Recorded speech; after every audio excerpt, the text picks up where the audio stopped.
নমস্কাৰ বন্ধুসকল, মোৰ ওচৰত আজি এটা আহিছে কেলকুলেটাৰ আৰু কাষ্টমাৰে কোৱা মতে কেতিয়াবা কাম কৰে আৰু কেতিয়াবা নকৰে। ইয়াত দেখিব পাৰিছে মই চুইচ টিপি আছোঁ, কোনো ধৰণৰ কাম কৰা নাই। আৰু বন্ধুসকল আহকচোন এতিয়া অলপ পোহৰৰ ফালে লৈ যাওঁ। দেখিব পাৰিছে কাম কৰিছে।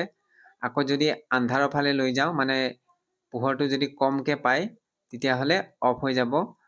দেখিব পাৰিছে পোহৰটো অলপ পাই থকাৰ কাৰণে ধুনীয়া চলি আছে। আহকচোন এতিয়া পোহৰটো অলপ কমকৈ পোৱা কৰি দিওঁ। বন্ধুসকল মই দেখিব পাৰিছে কিন্তু কাম কৰি আছে আৰু দেখিব পাৰিলে অট'মেটিক অফ হৈ গ'ল। অফ হৈ গ'ল আৰু এইফালে যোৱাৰ লগে লগে আকৌ অন হৈ যাব, দেখিব পাৰিছে। বন্ধুসকল ইয়াত ডিছপ্লেৰ ওপৰত যিখন দেখিব পাৰিছে এইখন মিনি এখন চলাৰ হয় আৰু পোহৰ পালে কাম কৰি থাকিব আৰু যেতিয়া পোহৰ নাপায় তেতিয়া কাম কৰা অফ হৈ যায়। বন্ধুসকল ইয়াৰ যিটো প্ৰব্লেমটো হৈছে ভিতৰত যিটো বেটেৰী থাকে, বেটেৰীটো ডাউন হৈ গ'লে এনেকুৱা সমস্যা হয়। আৰু দেখিব পাইছে মই চলাৰখনত ঢাকাৰ লগে লগে অফ হৈ গ'ল, আকৌ এনেকৈ দিয়াৰ লগে লগে অন হৈ গ'ল। বন্ধুসকল ইয়াৰ বেলেগ প্ৰব্লেম নাই। যিটো বেটেৰী আছে বেটেৰীটোক চালেই গম পাম, বেটেৰীটোক মাল্টিমিটাৰ দি ভল্টেজটো জোখাৰ পিছতে। বন্ধুসকল আহকচোন এতিয়া ধুমাধুম কেলকুলেটাৰটো খোলোঁ আৰু যিকেইটা নট আছে গোটেইকেইটা খুলিব লাগিব লাহে লাহে। আৰু খোলাৰ পিছত ঢাকনিখন ছাইড কৰাৰ পিছত বন্ধুসকল বেটেৰীটো ওলাই গ'ল। আহকচোন এতিয়া বেটেৰীটোক চুক এটাত স্ক্ৰু ড্ৰাইভাৰ দি চুক এটাত ঠেলি দিলেই ওলাই আহিব। তাৰপিছত মাল্টিমিটাৰ দি টেষ্টিং কৰি পেলাই দেখুৱাম। বন্ধুসকল মই ঠেলি দিলোঁ আৰু ছাইডেদি দেখিব পাৰিছে ওলাই আহিছে। আৰু এতিয়া বেটেৰীটো ওলোৱাৰ পিছত গম পাম চেক কৰাৰ পিছত। বন্ধুসকলে বেটেৰীটোৱে বেয়া হৈ গৈছে। দেখিব পাৰিছে যোনটো প্লাছ পইণ্ট আছে এই পিছফাল যিটো পইণ্টটো এইটো ফুলি গৈছে, আহকচোন মাল্টিমিটাৰত টেষ্টিং কৰি চাওঁ। আৰু এইবিলাক বেটেৰীত থাকিব লাগে 1.5 ভল্ট। বন্ধুসকলে দেখিব পাৰিছে 12 পইণ্ট দেখুৱাইছে, 1 ভল্টো নাই। বেটেৰীটো সঁচাকেই ডেমেজ হ'ল।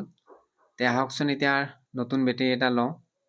বন্ধুসকল ইয়াৰ পৰা মই নতুন বেটেৰী এটা লৈ ল'লোঁ আৰু এইটো মাল্টিমিটাৰত টেষ্টিং কৰিলে গম পাম। এইটো লৈছোঁ আৰু দেখিব পাৰিছে প্লাছ পইণ্ট। আৰু আগৰ সেইটো যিটো পুৰণা বেটেৰীটো এইটো ফুলি গৈছে, প্লাছ পইণ্টটো ছাইডটো ফুলি গৈছে, সেইটো আৰু কাম নাই এতিয়া। আহক এতিয়া ভল্টেজটো টেষ্টিং কৰাৰ পিছতে গম পাম। বন্ধুসকল এইটো নতুনটো দেখিব পাৰিছে 1.5 ভল্ট আৰু অলপ ওপৰতে আছে ভল্টেজ, এইটো পূৰা অ'কে আছে। আৰু যিটো আমাৰ পুৰণা আছিলে সেইটোক যদি টেষ্টিং কৰি পেলাই চাওঁ 1 ভল্টো নাই, মাত্ৰ পইণ্টহে আছে, দেখিব পাইছে 12 পইণ্ট আছে। ইয়াৰ এনেকুৱা যদি আপোনালোকৰ সমস্যা হয় বেটেৰীটোক চেঞ্জ কৰিলেই হ'ব।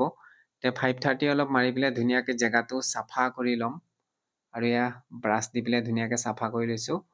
আৰু এতিয়া বেটেৰীটো ইয়াত সোমাই দিলে আমাৰ যিটো কেলকুলেটাৰটো সমস্যা আছিলে, কেতিয়াবা কাম কৰে কেতিয়াবা নকৰে, সেইটো সমস্যা একেবাৰে সমাধান হৈ যাব।